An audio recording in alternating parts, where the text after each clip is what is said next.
தாவரத்துக்கே உரித்தான ஒரு டிஷ்யூ அப்படின்னா என்னென்னா ஜைலம் அண்ட் ஃப்ளோயம். இந்த ஜைலம் அண்ட் ஃப்ளோயத்தை கண்டக்டிங் டிஷ்யூ, அதாவது கடத்து திசு இல்லைனா வாஸ்குலார் டிஷ்யூ அப்படின்னு சொல்லுவாங்க. அது என்ன கடத்து திசு அப்படின்னா, ஏதோ ஒரு பொருளை கடத்த போகுது. எந்த ஒரு பொருளை அப்படின்னு பார்த்தீங்கன்னா, மண்ணில் இருக்கக்கூடிய தண்ணியை தாவரத்தோட வேர் பார்த்திங்கன்னா மற்ற அனைத்து பகுதிகளுக்கும் எடுத்துகிட்டு போய் கொடுக்கும். அதேமாரியே தாவரத்தோட இலையில் என்ன நடக்கும்? ஃபோட்டோசிந்தசிஸ், அதாவது ஒளிச்சேர்க்கை நடக்கும். ஒளிச்சேர்க்கை மூலயமா என்ன நடக்கும் அப்படின்னா, தாவரத்துக்கு தேவையான உணவை தயாரிச்சுக்கும். ஸோ தாவரத்தில் இருக்கக்கூடிய இலைகள் உணவை தயாரிக்கும். அந்த உணவை மற்ற அனைத்து பகுதிகளுக்கும் எடுத்து செல்லக்கூடிய ஒரு கடத்து திசு தான் ஃப்ளோயம். இது நம்மளுக்கு நல்லாவே தெரியும். ஸோ இந்த மாதிரி டிரான்ஸ்போர்ட்டேஷன் இன் பிளான்ட்ஸ், தாவரத்தில்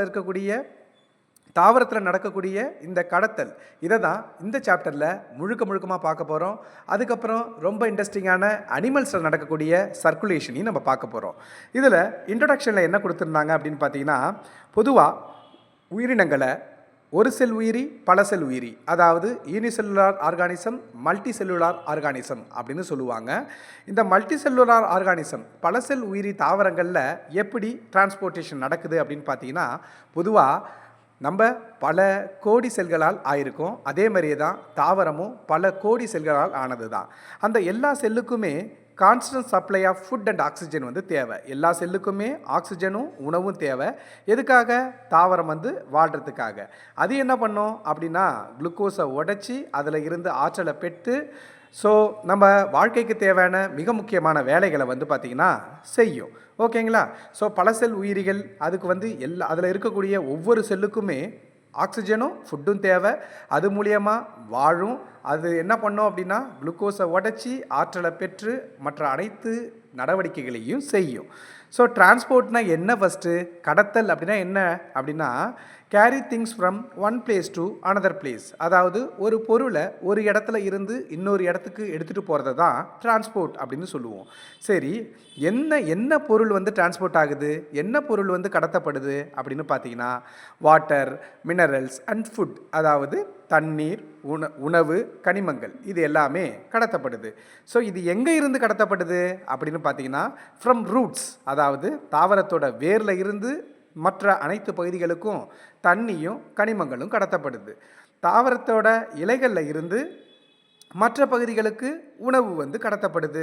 ஸோ தாவரத்தோட வேரில் இருந்து தண்ணியையும் கனிமத்தையும் கடத்துறது சைலம். இது எப்படி இருக்குன்னா, யூனி டைரக்ஷனலாக இருக்கும். அதாவது ஒரே சைடில் இருக்கும். தாவரத்தோட வேரில் இருந்து தண்ணியும் கனிமங்களும் உறிஞ்சப்பட்டு மற்ற அனைத்து பகுதிகளுக்கும் போகும். இது யூனி டைரக்ஷனலாக இருக்கும். ஆனால் தாவரத்தோட இலையில் இருந்து உணவு தயாரிக்கப்பட்டு மற்ற அனைத்து பகுதிகளுக்கும் போகும்.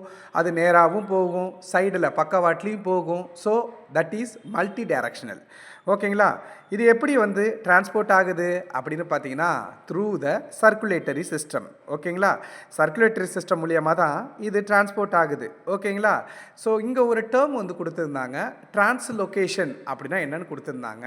டிரான்ஸ்லொகேஷன்னா என்ன அப்படின்னா, the bulk movement of substance through vascular tissue. அதாவது வாஸ்குலார் டிஷ்யூனா என்ன? ஜைலமும் ஃப்ளோயமும் தான் வாஸ்குலார் டிஷ்யூ, இல்லைனா கண்டக்டிங் டிஷ்யூ, அதாவது கடத்து திசு அப்படின்னு சொல்லுவாங்க. So bulk movement of substance. ஓகேங்களா? அதிக அளவில் ஒரு பொருள் conducting tissue xylem and phloem மூலியமாக கடத்தப்பட்டால் அதுக்கு பேர் டிரான்ஸ்லொகேஷன். ஓகேங்களா? நான் ஆல்ரெடி சொன்ன மாதிரி டிரான்ஸ்போர்ட்னா என்ன? ஒரு இடத்துல இருந்து இன்னொரு இடத்துக்கு ஒரு பொருளை எடுத்துகிட்டு போகிறது. என்னென்ன பொருள் அப்படின்னா பார்த்துருந்தோம். ஓகேங்களா? அடுத்து மீன்ஸ் ஆஃப் டிரான்ஸ்போர்ட். அந்த மீன்ஸ் ஆஃப் டிரான்ஸ்போர்ட்டில் டிஃப்யூஷன் அப்படின்னா என்னென்னு தெரிஞ்சுக்கணும். இது ரொம்ப சிம்பிள். டிஃப்யூஷனா என்னென்னா, இப்போ ஒரு ரூம் ஸ்ப்ரே அடிக்கிறோம் அப்படின்னா, அந்த அடிக்கிற இடத்துல அதனுடைய கான்சன்ட்ரேஷன் அதிகமாக இருக்கும். அதுக்கப்புறம் என்ன ஆகுது? கொஞ்சம் நேரத்திலேயே எல்லா இடத்துலையும் பரவிடுது. புரியுதுங்களா? ஸோ அதுதான் டிஃப்யூஷன் அப்படின்னு சொல்லுவாங்க. இப்படி தான் ஒரு பொருள் இன்னொரு இடத்துக்கு கடத்தப்படுறது டிஃப்யூஷன் அப்படிங்கிற முறையில் கடத்தப்படுது. இன்னொரு எக்ஸாம்பிள் பார்த்தீங்கன்னா, ஒரு கிளாஸில் தண்ணி எடுத்துங்க, அதில் உப்பை போட்டு, அதாவது சாலிட், ஓகே, உப்பை போட்டுட்டு மிக்ஸ் பண்ணுறோம். ஃபஸ்ட்டு எந்த இடத்துல உப்பை போட்டோமோ அந்த இடத்துல உப்போட அளவு அதிகமாக இருக்கும். அதுக்கப்புறம் அது எல்லா இடத்துலையுமே டிஃப்யூஸ் ஆகுதுல்ல, இன்னொரு இடத்துக்கு பரவுதில்ல. அப்போ இங்கே என்ன நடக்குது? ஹை கான்சன்ட்ரேஷன்லேருந்து லோயர் கான்சன்ட்ரேஷனுக்கு பார்த்தீங்கன்னா இந்த ஒரு பொருள் வந்து கடத்தப்படுது. இதை தான் டிஃப்யூஷன் அப்படின்னு சொல்லுவாங்க. அப்போது எந்தெந்த பொருள்லாம் மூமெண்ட் ஆகுது அப்படின்னு பார்த்தீங்கன்னா, அது சாலிட், லிக்விட், கேஸ் எல்லாமே ஒரு இடத்துல இருந்து இன்னொரு இடத்துக்கு வந்து மூவ் ஆகுது. அதாவது ஹையர் கான்சன்ட்ரேஷன்லேருந்து லோயர் கான்சன்ட்ரேஷனுக்கு வந்து மூவ் ஆகுது. இங்கே என்ன ஆகுது, எனர்ஜி வந்து பார்த்திங்கன்னா எந்த ஒரு எனர்ஜியுமே வந்து பார்த்திங்கன்னா யூட்டிலைஸ் ஆகலை, பயன்படலை. அதனால் இதை பாசிவ் ப்ராசஸ் அப்படின்னு சொல்லுவாங்க. இங்கே என்ன ஆக்டிவ் டிரான்ஸ்போர்ட் அப்படின்னு கொடுத்துருக்காங்களே, ஆக்டிவ் டிரான்ஸ்போர்ட்னா என்னென்னா லோயர் கான்சன்ட்ரேஷன்லேருந்து ஹையர் கான்சன்ட்ரேஷனுக்கு போகணும். அதாவது இப்போது மலை மேலே இருந்து கீழே இறங்கணும்னா நம்மளுக்கு எந்த ஒரு எனர்ஜியும் தேவைப்படாது. ஆனால் மலை கீழே இருந்து மேலே போகணும் அப்படின்னா நம்மளுக்கு நிறைய எனர்ஜி வந்து தேவைப்படும். ஸோ இதை வந்து ஆக்டிவ் டிரான்ஸ்போர்ட் இல்லைனா அப்ஹில் டிரான்ஸ்போர்ட் அப்படின்னு சொல்லுவாங்க.